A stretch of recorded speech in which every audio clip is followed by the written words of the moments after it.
ஓம் சக்தி பராசக்தி. என் அன்பு தங்கமே, ஏன் இப்படி எப்பொழுதும் அழுது கொண்டே இருக்கின்றாய்?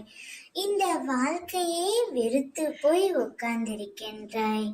சரியாக சாப்பிடாமலும் சரியாக தூங்காமலும் என் தங்கமே உன்னை நீயே வருத்தி கொண்டு இருக்கின்றாய். இப்படி நீ இருந்தால் ஏதாவது நல்லது நடந்துவிடுமா என்று நீ நினைக்கின்றாய். ஆனால் காலத்தின் கட்டாயத்தாலும் விதியின் சதியாலும் இந்த கஷ்டம் என்பது எல்லோருக்கும் வரக்கூடியதுதான். ஆனால் அந்த கஷ்டத்தை சகித்து கொள்ளும் மனப்பக்குவம் தான் எல்லோரிடத்திலும் இருக்க வேண்டும்.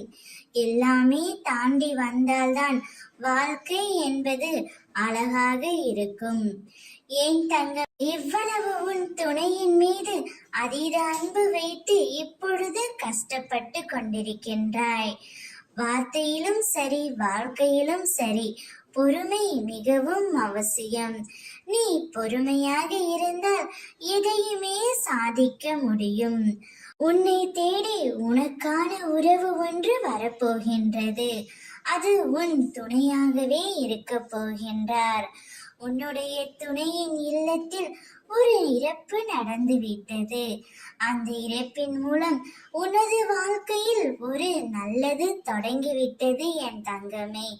உனது துணை இப்பொழுது மனம் மாறி உன்னை தேடி வரப்போகின்றார்.